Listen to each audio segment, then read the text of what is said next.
ಇಂದು ಮಂಗಳವಾರ ಆಗಸ್ಟ್ 25, 2026. ಇಂದಿನ ಪತ್ರಿಕೆಯಲ್ಲಿ ಸಿವಿಲ್ ಕಾನ್ಸ್ಟೇಬಲ್ಗಳ ಅರಣ್ಯ ರೋದನ ಅನ್ನುವಂಥ ಒಂದು ಆರ್ಟಿಕಲ್ ಬಂದಿದೆ.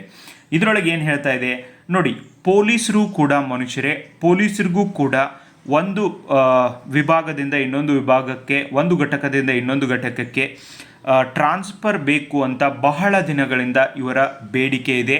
ಆ್ಯಂಡ್ ಇಲಾಖೆನೇ ರೂಪಿಸಿದಂಥ ಕಾನೂನು ಕಾಪಾಡಬೇಕಾದ ಇಲಾಖೆನೇ ಕಾಪಾಡಲಿಲ್ಲ ಅಂದರೆ ಬೇರೆ ಸಾಮಾನ್ಯ ಜನರ ಕತೆ ಏನು ಅಂತ ಈ ಒಂದು ಪೊಲೀಸ್ ಕಾನ್ಸ್ಟೇಬಲ್ಗಳು ಕೇಳ್ತಿದ್ದಾರೆ. ನೋಡಿ, 2019ರವರೆಗೆ 2 ವರ್ಷಗಳವರೆಗೆ ಯಾರಾದರೂ ಒಂದು ಸೇವೆಯನ್ನು ಸಲ್ಲಿಸಿದ್ದಾರೆ ಅಂದರೆ ಬೇರೆ ಒಂದು ಘಟಕಕ್ಕೆ ಹೋಗಲಿಕ್ಕೆ ಅವಕಾಶ ಇತ್ತು. ನಂತರ ಅದನ್ನು 5 ವರ್ಷಕ್ಕೆ ಏರಿಕೆ ಮಾಡಲಾಯಿತು, ನಂತರ 7 ವರ್ಷಕ್ಕೆ ಏರಿಕೆ ಮಾಡಲಾಯಿತು. ಆಮೇಲೆ ನಿಮಗೆ ಟ್ರಾನ್ಸ್ಫರ್ ಬೇಕಂದರೆ 7 ವರ್ಷದಿಂದ 10 ವರ್ಷಕ್ಕೆ ಮಾಡಲಾಯಿತು. ಓಕೆ, ಫೈನಲಿ ಈಗ 10 ವರ್ಷ ಯಾರು ಒಂದು ಘಟಕದೊಳಗೆ ಕೆಲಸ ಮಾಡ್ಯಾರಲ್ಲ ಅವರಿಗೆ, ಫಾರ್ ಎಕ್ಸಾಂಪಲ್ ಈಗ ಯಾರು ಬಾಗಲಕೋಟೆ, ಬಿಜಾಪುರ, ಕಲಬುರ್ಗಿ, ಈ ಒಂದು ಯಾದಗಿರಿ ಜಿಲ್ಲೆಯವರು ಬೆಂಗಳೂರದೊಳಗೆ ಕೆಲಸ ಮಾಡತ್ತಾರಂದ್ರೆ 10 ವರ್ಷ ಆದಮೇಲೆ ಅವರೇ ಹೇಳ್ಯಾರ ಅವ್ರು ಬೇಕು ಅಂದರೆ ಅವ್ರ ಕಡೆ ಬೇಕಾದಲ್ಲಿ ಟ್ರಾನ್ಸ್ಫರ್ ಕೊಡ್ತೀವಿ ಅಂತ.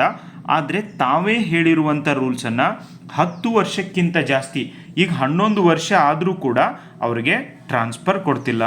ಈಗ ತಾವು ಮಾಡಿರುವಂಥ ಒಂದು ರೂಲ್ಸನ್ನು ತಾವೇ ಫಾಲೋ ಮಾಡಲಿಲ್ಲ ಅಂದರೆ ಪೊಲೀಸ್ ಕಾನ್ಸ್ಟೇಬಲ್ಗಳು ಏನು ಹೇಳತ್ತಾರಂದ್ರೆ ನಮಗೆ ದಯಾಮರಣ ಆದರೂ ಕೊಡ್ರಿ. ಆಮೇಲೆ ಬೆಂಗಳೂರಿನೊಳಗೆ ಕೆಲಸ ಮಾಡ್ತಾ ಇರುವಂಥ ಬಹುತೇಕ ಪೊಲೀಸರು ಕೂಡ ಈ ಉತ್ತರ ಕರ್ನಾಟಕದವರಿದ್ದಾರೆ. ಆಮೇಲೆ ಒಂದು ರಜೆ ಇಲ್ಲ. ಓಕೆ, ಆಮೇಲೆ ಮನೆಯೊಳಗೆ ಯಾರಿಗೂ ಅನಾರೋಗ್ಯ ಇದೆ ಅಂದರೆ ಅವ್ರ ಜೊತೆ ಹಾಸ್ಪಿಟ್ಲಿಗೆ ಹೋಗ್ಲಿಕ್ಕೂ ಕೂಡ ಸಮಯ ಇಲ್ಲ. ಅಷ್ಟೊಂದು ಬ್ಯುಸಿಯಾಗಿ ಆ ಇಲಾಖೆ ಒಳಗೆ ಕೆಲಸ ಮಾಡೋರಿಗೆ ಯಾಕೆ ಒಂದು ಘಟಕದಿಂದ ಇನ್ನೊಂದು ಘಟಕಕ್ಕೆ ತಾವೇ ಮಾಡಿದಂಥ ರೂಲ್ಸ್ನ ಫಾಲೋ ಮಾಡಬಾರ್ದು? ಆಮೇಲೆ ಕೆಲವೊಂದಿಷ್ಟು ಜನರಿಗೆ ಅವಕಾಶ ಮಾಡಿಕೊಟ್ಟಿದ್ದಾರೆ ಪತಿ ಪತ್ನಿ ಪ್ರಕರಣದೊಳಗೆ ಮತ್ತು ಮಾಜಿ ಸೈನಿಕರಿಗೆ.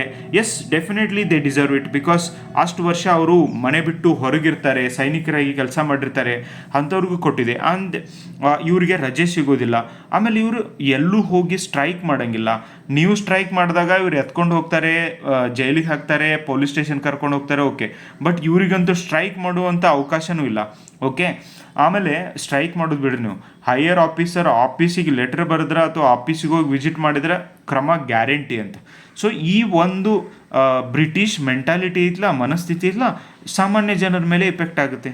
ಡೆಫಿನೆಟ್ಲಿ ಯಾವಾಗ ಸಾಮಾನ್ಯ ಜನಕ್ಕೆ ಸಿಗ್ತಾರೆ ಅವ್ರನ್ನ ಹೊಡೆಯೋದು, ಬಡಿಯೋದು, ಇದನ್ನೆಲ್ಲ ಮಾಡ್ತಾರೆ. ಇವರು ಕೂಡ ಮನುಷ್ಯರೇ, ಇವ್ರಿಗೂ ಕೂಡ ರಜೆ ಅನ್ನೋದಿರಬೇಕು. ವಾರಕ್ಕೆ ಒಂದಿನ ಆದರೂ ರಜೆ ಕೊಡಬೇಕು. ಆಮೇಲೆ ಹೆಚ್ಚು ಸಿಬ್ಬಂದಿಗಳನ್ನು ಅಪಾಯಿಂಟ್ ಮಾಡಬೇಕು. ಎದಕ್ಕಂದರೆ ಸರ್ಕಾರ ಈಗ ನೋಡ್ರಿ, ಜನರಿಂದ ಟ್ಯಾಕ್ಸ್ ಅಂತೂ ಕಡಿಮೆ ತೊಗೊಳತ್ತಿಲ್ಲ, ಮತ್ತು ಅದೇ ಟ್ಯಾಕ್ಸ್ ಮನಿನೇ ಇವ್ರಿಗೆ ಸ್ಯಾಲ್ರಿ ಕೊಡ್ತಾರೆ ಅಂದರೆ ಯಾಕೆ ಅಪಾಯಿಂಟ್ ಮಾಡಬಾರ್ದು? ಆಮೇಲೆ ಇವತ್ತು ಕೋಟ್ಯಾಂತರ ರೂಪಾಯಿ ಈ ಮಿನಿಸ್ಟ್ರುಗಳು, MLAಗಳು ಅವ್ರ ಮನೆ ರಿನೋವೇಷನ್ ಮಾಡೋಕ್ಕೆ ಕೋಟ್ಯಾಂತರ ರೂಪಾಯಿ ಖರ್ಚು ಮಾಡ್ತಾರಲ್ಲ. ಸೊ ಅದೇ ಪಾಪ ಆ ಸಿಬ್ಬಂದಿಗಳಿಗೆ ಸ್ಯಾಲ್ರಿ ಕೊಟ್ಟರೆ, ಆಮೇಲೆ ಯುವಕರಿಗೆ ಜಾಬ್ ಕೊಟ್ಟರೆ ರಾಜ್ಯನೂ ಶಾಂತಿಯುತವಾಗಿರ್ತೈತಿ, ಸಮಾಜನೂ ಶಾಂತಿಯುತವಾಗಿರ್ತೈತಿ.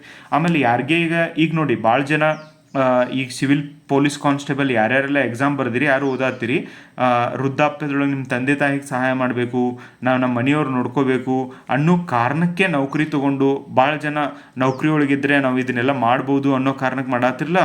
ನಾಳೆ ಅದು ಯಾವುದಕ್ಕೂ ಕೂಡ ಸಮಯ ಸಿಗೋದಿಲ್ಲ. ಆಮೇಲೆ ಒಂದು ಹಾಸ್ಪಿಟ್ಲಿಗೆ ನಿಮಗೆ ಮೈಗೆ ಹುಷಾರಿಲ್ಲ ಅಂದರೆ ಹಾಸ್ಪಿಟ್ಲಿಗೆ ಹೋಗ್ಲಿಕ್ಕೆ ಆಗದೆ ಇರುವಷ್ಟು ಬಿಜಿ ಶೆಡ್ಯೂಲ್ಡ್ ಯಾರು ಕೆಲಸ ಮಾಡ್ತಾರೆ ಅಂಥ ಪೊಲೀಸರಿಗೆ ಹೇಳತ್ತೀನಿ ನಾನು. ನೀವು ಹೇಳ್ಬೋದು, ಸರ್ ನಮ್ಮ ಫ್ರೆಂಡ್ ಅದಾರ್ರಿ, ನಮ್ಮ ಇವ್ರು ಅದಾರ್ರಿ, ಅವ್ರೇನು ಹೋಗೋದೇ ಇಲ್ಲರಿ ಆಫೀಸ್ಗೆ ಅಂತ. ಅಂಥವ್ರು ಅದಾರ. 10 ಜನ ಇದ್ರಿಂದ 5-6 ಜನ ಕೆಲಸ ಮಾಡ್ತಾರೆ, ಉಳ್ಕಿದವರೆಲ್ಲ ಅವ್ರ ಕೆಲಸದ ಮ್ಯಾಗ ಅಡ್ಡಾಡ್ತಾರೆ, ಸುಮ್ಮನೆ ಅಡ್ಡಾಡ್ತೀನಿ ಅಂತ ಹೇಳ್ತಾರೆ. ಆಮೇಲೆ ಕೆಲಸ ಮಾಡೋರ ಮೇಲೆ ಓವರ್ ಬರ್ಡನ್ ಬೀಳ್ತಾ ಇದೆ. ಸೊ ಮಾನವೀಯತೆ ದೃಷ್ಟಿಯಿಂದ ಇಲಾಖೆಯ ಕಾನೂನಿನ ಪ್ರಕಾರ ಈ ಒಂದು ಪೊಲೀಸರಿಗೆ ತಮ್ಮ ಘಟಕಕ್ಕೆ ಎಲ್ಲಿ ಬೇಕು ಅಂತಾರಲ್ಲಿ ಟ್ರಾನ್ಸ್ಫರ್ ಕೊಡೋದು ಒಳ್ಳೆಯದು. ಆಮೇಲೆ ಶಾರ್ಟೇಜ್ ಇದೆ, ಪೊಲೀಸರು ಶಾರ್ಟೇಜ್ ಇದ್ದಾರೆ, ಯಾರು ಇಡು ಅಂತ ಹೇಳಿದ್ದಾರೆ, ಉಳ್ಕಿದೆಲ್ಲ ಬಂದ್ ಮಾಡಿರಿ. ಆ್ಯಂಡ್ ಆ ಎಕ್ಸ್ಪೆಂಡಿಚರ್ನ ಇವ್ರಿಗೂ ಕೂಡ ಕೊಡ್ಬೋದು. ಶಿಕ್ಷಕರಿಗೆ ರಜೆ ಸಿಗುತ್ತೆ, ಟ್ರಾನ್ಸ್ಫರ್ ಸಿಗುತ್ತೆ, ಬೇರೆ ಎಲ್ಲ ಡಿಪಾರ್ಟ್ಮೆಂಟ್ಗೂ ಆಗುತ್ತೆ. Why not police? ನಿಮ್ಮ ಅನಿಸಿಕೆ ಏನು ತಿಳಿಸಿ. Thank you.